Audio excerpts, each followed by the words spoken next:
So it's no secret that the MCU is going to reboot after Avengers Secret Wars. Kevin Feige has tried to be somewhat secretive on the details, but we know that characters like Iron Man and Steve Rogers will be recast. While there are many characters that could use a change in the reboot, I really think Hank Pym is one of the most important, and so what I want to discuss today is why Hank Pym needs to be done justice, and how the current version of the character isn't doing so, and I'll even throw in my fan cast at the end, so stick around for that. So before we get into the video, remember to like and subscribe if you enjoy it, and check out my buddy the Flightless Duck. He makes very high quality gaming videos. But without further ado, here's why the MCU reboot needs Hank Pym.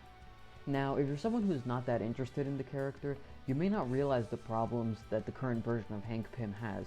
I really enjoyed Michael Douglas's performance in the first Ant-Man, and he's a great old man Hank, but that's not what Hank should be. Hank should have been in the Avengers on day one, along with Janet Van Dyne's Wasp.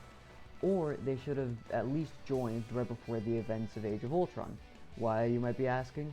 Well, it's because in the comics, Hank created Ultron, and it's an important part of his stories. You see, Hank isn't always a hero. Sometimes he's a straight-up villain, specifically with the alias Yellow Jacket. While Hank means well, Ultron is his biggest mistake, and an important part of his character. Yet the MCU effectively stole that element of him and gave it to Tony Stark. This isn't necessarily new for the MCU, but it's very strange for them to have done it to a character that they had all the rights to and could have introduced at any moment, as opposed to a character like the X-Men, Fantastic Four, or Spider-Man, who they didn't own the rights to. But it's not just Ultron. Hank basically missed out on his whole story, and that's because of Scott Lang. Now, Scott Lang did appear in the comics and was Ant-Man, but he was a replacement for Hank, whereas for the MCU, they gave us a few brief clips of Hank as Ant-Man and called it a day. It's not a case of giving the stories to someone else like Ultron, but rather erasing them entirely, like how Yellow Jacket is no longer Hank's alter ego, he's some random business dude, and how Janet, well, Janet's just a completely different character. She was lost in the quantum realm while on a mission as the Wasp, and is not relevant until the third movie. While this video is about Hank, Janet may have honestly been an even bigger fumble, and all the proof you need is Avengers Earth's Mightiest Heroes. This was an amazing show and maybe the best depiction of Hank and Janet on screen, and wouldn't you know, the show was cancelled and replaced with a series with a team that more closely matched the Avengers movie, which, while it may be a stretch, can be considered another side effect of the mistreatment of Hank and Janet, as had they been on the team, the show lineup would have been basically the same as the movie, outside of maybe not having Black Widow. And with the same lineup, maybe the show wouldn't have been cancelled.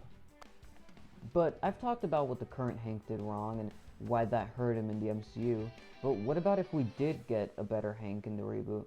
What would that look like? Well, it's pretty simple. First off, he would be younger, maybe in his 30s. Second, he, along with Janet, would be founding members of the Avengers. Third, we would get to see his different aliases as his story progresses, specifically Ant-Man, Giant Man, and Yellow Jacket. And finally, he would create Ultron, and Ultron would be the main villain of an Avengers movie like we saw in the MCU. Now, before we end the video, I'd like to throw out my fan cast for Hank, Janet, and Ultron. For Hank, I'll go with James Norton. For Janet, I'll go with Saoirse Ronan.